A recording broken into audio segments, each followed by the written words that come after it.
안녕하세요. 내분비내과 조수철입니다. 30년간 당뇨병 환자분들과 함께하면서 수많은 치료 경험을 쌓아온 의사입니다. 그런데 여러분, 놀라운 사실 하나를 말씀드리겠습니다. 저 역시 15년 전부터 당뇨병을 앓고 있는 환자입니다. 처음 진단받았을 때의 충격, 혈당 수치를 보며 느꼈던 두려움, 그리고 매일 약을 먹어야 한다는 현실. 이 모든 것을 여러분과 똑같이 경험했습니다. 하지만 오늘 여러분께 정말 기쁜 소식을 전해드리고 싶습니다. 지난달 제 검사 결과 당화혈색소가 6.1로 나왔습니다. 15년 전 처음 진단받았을 때가 9.8이었는데 지금은 거의 정상에 가까운 수치를 유지하고 있습니다. 어떻게 가능했을까요? 비싼 약을 쓴 것도 아니고 특별한 치료를 받은 것도 아닙니다. 바로 올바른 음식 선택과 꾸준한 생활 관리였습니다. 오늘은 제가 직접 먹어보고 효과를 본 음식들, 그리고 실제 환자분들이 이 음식들로 당뇨를 극복한 생생한 사례들을 여러분께 공개하겠습니다. 이 영상을 끝까지 보시면 여러분도 분명 혈당 관리에 대한 새로운 희망을 찾으실 수 있을 것입니다. 먼저 당뇨 관리의 핵심을 말씀드리겠습니다. 많은 분들이 당뇨 진단을 받으면 이제 아무것도 먹으면 안 된다, 평생 약에만 의존해야 한다고 생각하십니다. 하지만 이는 완전히 잘못된 생각입니다. 당뇨는 올바른 음식 선택만으로도 충분히 관리할 수 있는 병입니다. 핵심은 혈당을 급격히 올리지 않으면서도 우리 몸에 꼭 필요한 영양소를 공급하는 것입니다. 제가 30년간 환자분들을 치료하면서 가장 효과를 본 첫 번째 음식은 바로 연어입니다. 연어는 단백질의 보고입니다. 많은 분들이 단백질하면 고기부터 떠올리시는데 연어는 고기보다 훨씬 우수한 단백질 공급원입니다. 왜냐하면 연어에는 오메가3 지방산이 풍부하게 들어있기 때문입니다. 이 오메가3는 혈관을 깨끗하게 해주고 염증을 줄여주는 효과가 있습니다. 제가 직접 경험한 사례를 말씀드리겠습니다. 저는 매주 화요일과 금요일, 일주일에 2번은 반드시 연어를 먹습니다. 처음에는 비싸다고 생각했는데 약값을 생각하면 오히려 경제적입니다. 연어 한 조각을 구워서 현미밥 반 공기와 함께 먹으면 식후 2시간 혈당이 140을 넘는 경우가 거의 없습니다. 보통 당뇨 환자의 식후 2시간 혈당 목표가 180 이하인데 연어를 먹으면 140 정도로 안정적으로 유지됩니다. 실제로 제 환자 중에 박영수 씨라는 67세 남성분이 계십니다. 이분은 처음 진료실에 오셨을 때 당화혈색소가 10.2였습니다. 정말 심각한 상태였죠. 약물 치료도 병행했지만 가장 중요한 건 식단 관리였습니다. 박영수 씨께 매일 점심 때 연어를 드시라고 권했습니다. 처음에는 의사 선생님, 연어가 그렇게 비싼데 매일 어떻게 먹어요? 라고 하셨지만 3개월 후 검사 결과를 보시고는 깜짝 놀라셨습니다. 당화혈색소가 7.8로 떨어진 것입니다. 지금은 6개월째 꾸준히 연어를 드시고 계시고 최근 검사에서는 6.9까지 내려갔습니다. 연어의 놀라운 점은 포만감이 오래 지속된다는 것입니다. 보통 밥을 먹고 2시간 정도 지나면 배가 고프기 시작하는데 연어를 먹으면 4시간 이상 포만감이 유지됩니다. 이는 단백질이 소화되면서 천천히 에너지를 공급하기 때문입니다. 따라서 간식을 찾게 되는 일이 줄어들어 전체적인 칼로리 섭취량도 자연스럽게 감소합니다. 연어를 드실 때 주의사항이 있습니다. 기름에 튀기거나 많은 양념을 하면 오히려 혈당을 올릴 수 있습니다. 가장 좋은 방법은 그냥 구워서 드시거나 찜으로 해서 드시는 것입니다. 레몬즙 몇 방울 정도만 뿌려서 드시면 비린내도 없어지고 맛도 좋아집니다. 또한 연어는 냉동 상태로도 충분히 영양가가 보존되므로 경제적 부담을 줄이기 위해 냉동 연어를 활용하셔도 좋습니다. 두 번째로 소개해드릴 음식은 귀리입니다. 많은 분들이 귀리를 오트밀이라고 부르시는데 이 귀리야말로 당뇨 환자에게는 기적의 곡물이라고 할 수 있습니다. 귀리의 가장 큰 장점은 혈당을 천천히 올린다는 것입니다. 흰쌀밥의 혈당 지수가 80인데 반에 귀리는 55 정도입니다. 이 차이가 얼마나 큰지 아시나요? 제가 직접 실험해본 결과를 말씀드리겠습니다. 흰쌀밥 한 공기를 먹었을 때 식후 1시간 혈당이 220까지 올라갔습니다. 하지만 귀리 한 그릇을 먹었을 때는 160 정도에서 멈췄습니다. 60이라는 차이, 이는 정말 엄청난 차이입니다. 더 놀라운 것은 귀리를 먹었을 때 혈당이 천천히 올라가서 천천히 내려온다는 것입니다. 급격한 혈당 변화가 없으니 몸의 부담도 적고 배고픔도 덜 느끼게 됩니다. 실제 환자 사례를 하나 더 말씀드리겠습니다. 김미정 씨라는 72세 여성 환자분이 계십니다. 이분은 아침마다 토스트와 잼을 드시는 습관이 있으셨는데 식후 혈당이 항상 250 이상으로 올라가는 문제가 있었습니다. 저는 김미정 씨께 아침을 귀리로 바꿔보시라고 권했습니다. 처음에는 그게 무슨 맛이 있겠어요? 라고 하셨지만 귀리에 베리류와 견과류를 넣어서 드시라고 알려드렸습니다. 2주 후 다시 오셨을 때 의사 선생님, 정말 신기해요. 아침을 든든히 먹었는데도 혈당이 160밖에 안 나와요 라고 기뻐하셨습니다. 지금은 6개월째 귀리 아침 식사를 이어가고 계시고 당화혈색소도 8.5에서 7.2로 크게 개선되었습니다. 귀리의 또 다른 장점은 섬유질이 매우 풍부하다는 것입니다. 섬유질은 장 건강에도 좋지만 혈당 조절에도 큰 도움이 됩니다. 섬유질이 당분의 흡수를 늦춰주기 때문입니다. 또한 귀리에는 베타글루칸이라는 특별한 성분이 들어있는데 이 성분은 콜레스테롤을 낮춰주는 효과도 있습니다. 당뇨 환자분들은 대부분 콜레스테롤 관리도 필요하시기 때문에 일석이조의 효과를 볼 수 있습니다. 귀리를 드실 때는 설탕이나 꿀을 넣지 마시고 대신 신선한 과일이나 견과류를 넣어서 드시기 바랍니다. 특히 블루베리나 딸기 같은 베리류는 항산화 효과도 뛰어나고 혈당 지수도 낮아서 당뇨 환자에게 최적의 조합입니다. 귀리를 처음 드시는 분들은 물의 양을 조절해서 본인 취향에 맞는 농도를 찾으시는 것이 중요합니다. 너무 되게 하면 먹기 힘들고 너무 묽게 하면 포만감이 떨어집니다. 세 번째 음식은 콩과 두부입니다. 많은 분들이 단백질하면 고기만 생각하시는데 식물성 단백질도 매우 중요합니다. 특히 콩은 단백질뿐만 아니라 섬유질, 비타민, 미네랄이 골고루 들어있는 완전 식품이라고 할 수 있습니다. 두부는 콩을 가공한 식품이지만 소화가 잘 되고 부담 없이 먹을 수 있어서 당뇨 환자분들에게 정말 좋습니다. 제가 개인적으로 가장 좋아하는 방법은 콩밥을 해서 먹는 것입니다. 흰쌀에 검은 콩을 3분의 1 정도 섞어서 밥을 하면 혈당 상승이 훨씬 완만해집니다. 처음에는 검은 빛깔 때문에 어색하실 수 있지만 먹다 보면 고소한 맛에 빠지게 됩니다. 저는 지금도 일주일에 4-5번은 콩밥을 먹습니다. 실제 환자분 사례를 말씀드리겠습니다. 이정호 씨라는 64세 남성 환자분은 육류를 매우 좋아하셨습니다. 하루에 고기를 안 먹으면 안 되는 분이셨는데 당뇨 진단을 받고 나서도 식습관을 바꾸지 못해 혈당 조절에 어려움을 겪고 계셨습니다. 당화혈색소가 9.2나 되었고 콜레스테롤 수치도 매우 높았습니다. 저는 이정호 씨께 일주일에 3번은 고기 대신 두부 요리를 드시라고 권했습니다. 두부조림, 두부찌개, 마파두부 등 다양한 방법으로 요리해서 드시도록 했습니다. 처음에는 두부는 밍밍해서 맛이 없다고 하셨지만 점차 익숙해지시더니 이제는 두부가 이렇게 맛있는 줄 몰랐다고 하십니다. 4개월 후 검사 결과 당화혈색소가 7.6으로 떨어졌고 콜레스테롤 수치도 정상 범위로 돌아왔습니다. 콩과 두부의 또 다른 장점은 이소플라본이라는 성분이 들어있다는 것입니다. 이소플라본은 여성 호르몬과 비슷한 구조를 가지고 있어서 혈관 건강에 도움이 됩니다. 당뇨 환자분들은 혈관 질환의 위험이 높기 때문에 이소플라본이 풍부한 콩류 섭취는 매우 중요합니다. 또한 콩에 들어있는 레시틴 성분은 뇌 건강에도 도움이 되어 당뇨로 인한 인지 기능 저하를 예방하는 데도 효과적입니다. 네 번째로 소개할 음식은 견과류입니다. 아몬드, 호두, 땅콩 등의 견과류는 당뇨 환자에게 최고의 간식입니다. 많은 분들이 당뇨 진단을 받으면 간식을 아예 포기해야 한다고 생각하시는데 그렇지 않습니다. 올바른 간식 선택만 하면 됩니다. 견과류는 좋은 지방과 단백질이 풍부해서 혈당을 거의 올리지 않으면서도 포만감을 줍니다. 저는 오후 3시경이면 항상 견과류 한 줌을 먹습니다. 보통 아몬드 10개 정도인데 이걸 먹으면 저녁까지 배고픔을 느끼지 않습니다.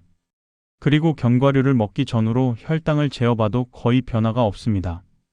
이는 견과류의 혈당 지수가 15 정도로 매우 낮기 때문입니다. 실제 환자 사례로 최순자 씨라는 69세 여성분이 계십니다. 이분은 오후마다 과자나 빵을 드시는 습관이 있으셨는데 이 때문에 혈당 조절이 잘 안 되고 계셨습니다. 저는 최순자 씨께 과자 대신 견과류를 드시라고 권했습니다. 처음에는 견과류는 맛이 없어서라고 하셨지만 다양한 견과류를 섞어서 드시라고 했더니 점차 적응하셨습니다. 특히 호두와 아몬드를 함께 드시니 고소한 맛에 만족하신다고 하셨습니다.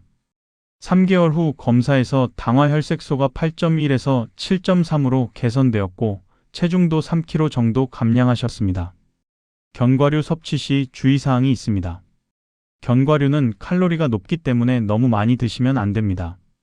하루에 한 줌, 대략 30g 정도가 적당합니다.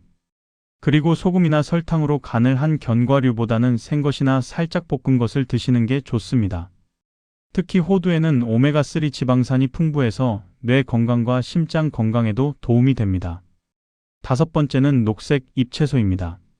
시금치, 케일, 상추, 브로콜리 등의 녹색 채소는 당뇨 환자가 마음껏 먹어도 되는 몇 안 되는 음식 중 하나입니다.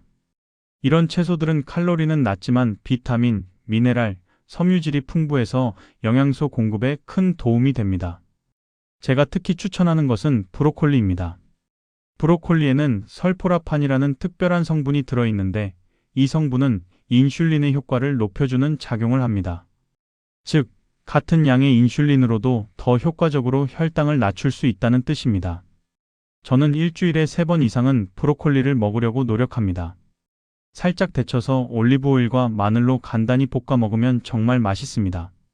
마지막 환자 사례로 정태영 씨라는 61세 남성분을 소개해드리겠습니다. 이분은 채소를 정말 싫어하셨습니다. 풀 같은 걸 어떻게 먹느냐고 하실 정도였죠. 하지만 당뇨 진단을 받고 나서는 어쩔 수 없이 채소를 드셔야 했습니다. 저는 정태영 씨께 매 끼니마다 채소 반찬을 하나씩은 드시라고 권했습니다. 처음에는 정말 힘들어하셨지만 점차 익숙해지시더니 이제는 채소 없으면 뭔가 부족한 느낌이라고 하십니다. 특히 브로콜리 볶음을 좋아하시게 되어서 일주일에 2번은 꼭 해서 드신다고 하셨습니다. 6개월 후 검사에서 당화 혈색소가 8.7에서 6.8로 크게 개선되었고 몸이 이렇게 가벼울 줄 몰랐다고 기뻐하셨습니다. 녹색 채소의 또 다른 장점은 항산화 작용입니다. 당뇨병은 체내 활성산소를 증가시키는데 녹색 채소의 풍부한 항산화 성분들이 이러한 활성산소를 제거해 줍니다. 이는 당뇨 합병증 예방에도 큰 도움이 됩니다. 지금까지 5가지 음식을 소개해드렸는데 이 음식들의 공통점이 무엇인지 아시나요? 바로 혈당을 급격히 올리지 않으면서도 필요한 영양소를 공급한다는 것입니다. 당뇨 관리의 핵심은 이것입니다. 무조건 굶거나 아무것도 먹지 않는 것이 아니라 올바른 음식을 선택하는 것입니다. 하지만 음식만으로는 완벽한 당뇨 관리가 어렵습니다. 생활 습관도 함께 바꿔야 합니다. 가장 중요한 것은 규칙적인 운동입니다. 저는 매일 아침 30분씩 걷기를 합니다. 처음에는 힘들었지만 지금은 하루라도 걷지 않으면 몸이 무거운 느낌이 듭니다. 운동은 근육에서 당분을 소모하게 해서 혈당을 자연스럽게 낮춰줍니다.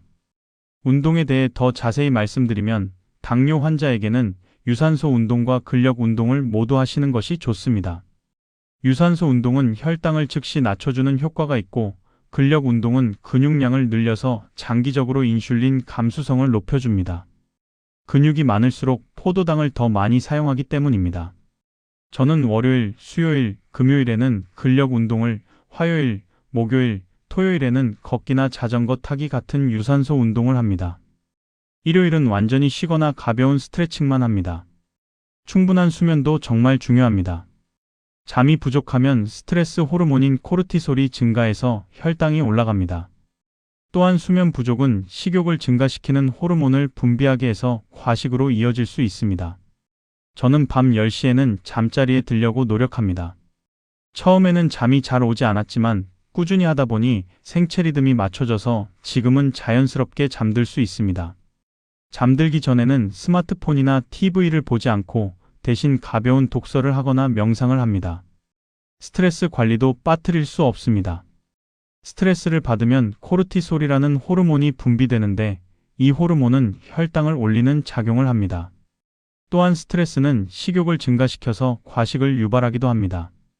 저는 스트레스를 받을 때마다 깊게 숨을 쉬고 좋은 음악을 듣거나 책을 읽으면서 마음을 다스립니다. 특히 복식 호흡은 즉시 할 수 있는 스트레스 해소법이라서 자주 활용합니다.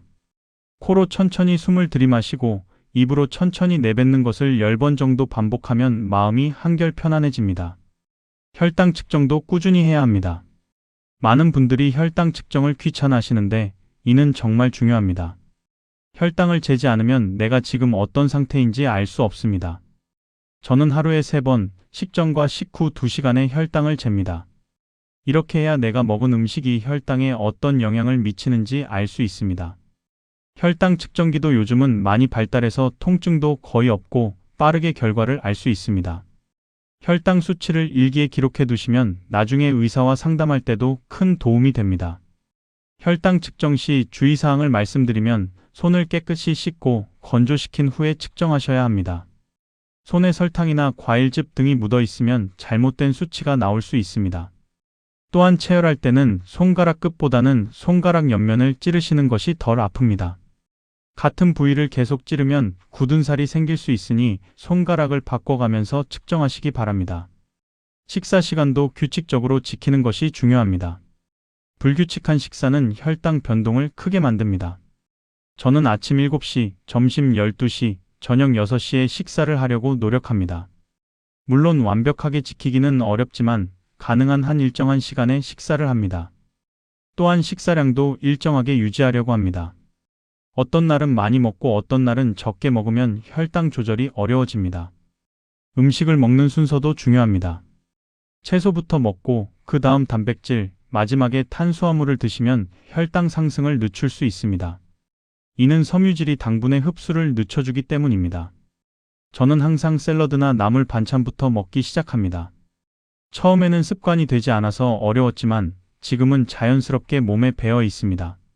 물을 충분히 마시는 것도 잊지 마세요. 탈수는 혈당을 높일 수 있습니다. 하루에 2리터 정도의 물을 마시는 것이 좋습니다. 단, 한 번에 많이 마시지 마시고 조금씩 자주 마시는 것이 좋습니다. 저는 항상 물병을 가지고 다니면서 틈틈이 물을 마십니다. 갈증을 느끼기 전에 미리 마제시도제이계속 편집리 마시는 것이 중요합니다. 갈증을 느낄 때는 이미 몸이 탈수 상태에 있다는 신호이기 때문입니다. 정기적인 검사를 받으셔야 합니다. 당화혈색소는 3개월마다, 콜레스테롤과 신장 기능은 6개월마다 검사 받으시기 바랍니다. 당뇨는 합병증이 무서운 병이기 때문에 조기에 발견해서 치료하는 것이 중요합니다. 눈 검사도 1년에 한 번은 받으시고 발 관리도 소홀히 하지 마세요. 당뇨 환자는 상처가 잘 낫지 않기 때문에 발에 상처가 생기지 않도록 주의해야 합니다. 발 관리에 대해 좀 더 자세히 말씀드리면 매일 발을 확인하는 습관을 들이세요. 상처나 물집, 색깔 변화가 있는지 살펴보시고 이상이 있으면 즉시 병원에 오셔야 합니다. 발을 씻을 때는 미지근한 물을 사용하시고 발가락 사이까지 꼼꼼히 씻어서 완전히 말리세요. 습기가 남아있으면 세균이 번식할 수 있습니다. 발톱을 깎을 때도 너무 짧게 자르지 마시고 일자로 깎으세요. 둥글게 깎으면 살 속으로 파고들어 염증을 일으킬 수 있습니다.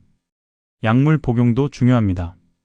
의사가 처방한 약은 규칙적으로 복용하셔야 합니다. 혈당이 좋아졌다고 해서 임의로 약을 중단하면 안 됩니다. 약물 조절은 반드시 의사와 상담 후에 하셔야 합니다. 저 역시 메트포르민이라는 약을 15년째 복용하고 있습니다. 처음에는 약에 의존한다는 생각에 거부감이 있었지만 지금은 혈당 관리를 도와주는 좋은 동반자라고 생각합니다. 가족들의 이해와 협조도 매우 중요합니다. 당뇨 관리는 혼자 하기 어렵습니다. 가족들이 함께 건강한 식단을 먹어주고 운동을 함께 해준다면 훨씬 쉽게 관리할 수 있습니다. 저희 집에서는 가족 모두가 현미밥을 먹고 주말에는 함께 등산을 갑니다. 처음에는 가족들이 불편해했지만 지금은 모두가 더 건강해졌다면서 고마워합니다. 음식을 만들 때도 몇 가지 팁이 있습니다. 설탕 대신 스테비아나 에리스리톨 같은 천연 감미료를 사용하시고 소금도 적게 사용하세요. 대신 허브나 향신료를 활용하면 맛있게 요리할 수 있습니다. 마늘, 생강, 계피, 강황 등은 혈당 조절에도 도움이 되면서 맛도 좋게 해줍니다. 요리할 때 기름도 적게 사용하시고 튀기는 것보다는 찌거나 굽는 조리법을 선택하세요. 외식을 할 때도 주의사항이 있습니다. 메뉴를 선택할 때는 소스가 많이 들어간 음식보다는 담백한 음식을 선택하세요.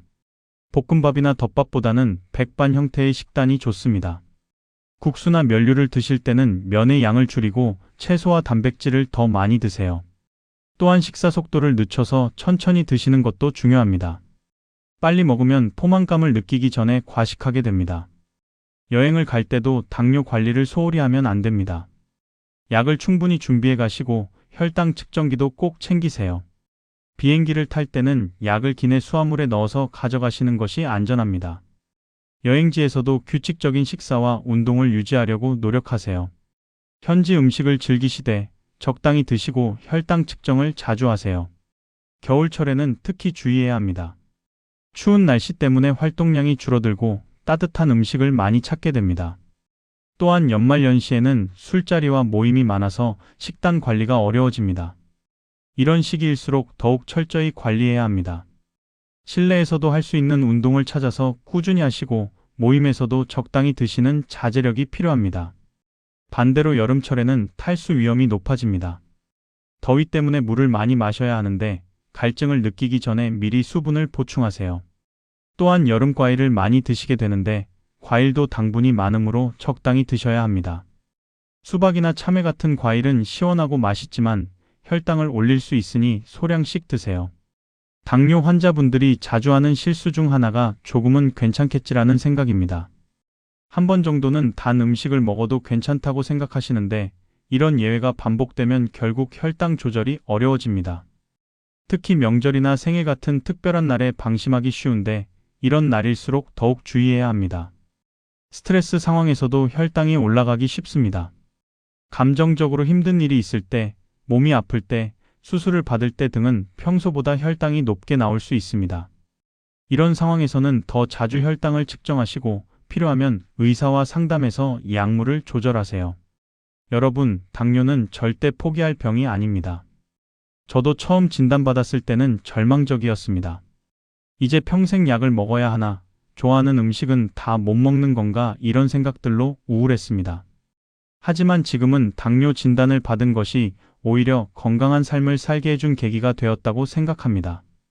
올바른 음식 선택, 꾸준한 운동, 충분한 수면, 스트레스 관리, 이 4가지만 잘 지키시면 여러분도 충분히 건강한 삶을 사실 수 있습니다. 오늘 제가 소개해드린 5가지 음식부터 시작해보세요.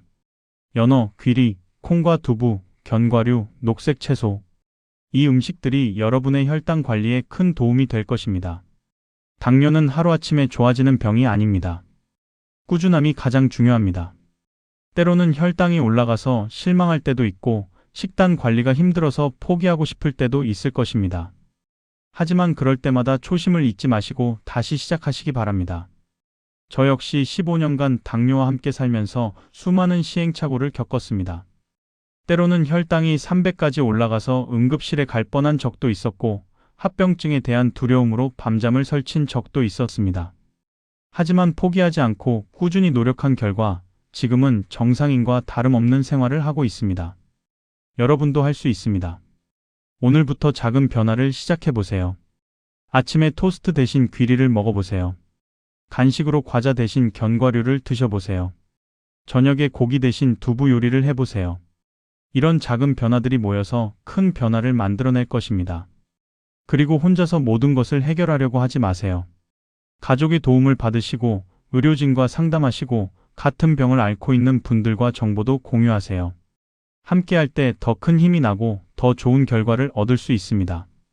마지막으로 희망을 잃지 마세요. 당뇨 치료 기술은 계속 발전하고 있고 새로운 치료법들도 개발되고 있습니다. 지금보다 더 좋은 치료 방법들이 나올 것입니다.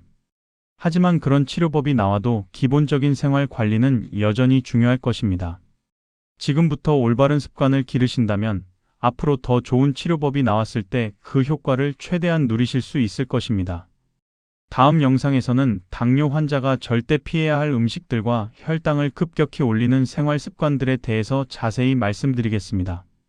그리고 실제 환자분들이 어떤 실수를 했는지, 그리고 그 실수를 어떻게 바로잡았는지에 대한 생생한 사례들도 공유해드릴 예정입니다.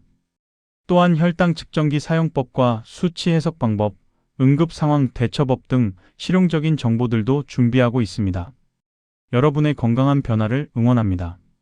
당뇨는 관리하는 병입니다. 올바른 지식과 꾸준한 실천으로 충분히 극복할 수 있습니다. 오늘부터 새로운 시작을 해보세요. 15년 전 절망적이었던 제가 지금 이렇게 건강하게 살고 있듯이 여러분도 분명히 희망찬 미래를 만들어 가실 수 있을 것입니다. 여러분 모두 건강하시기를 진심으로 바랍니다. 감사합니다.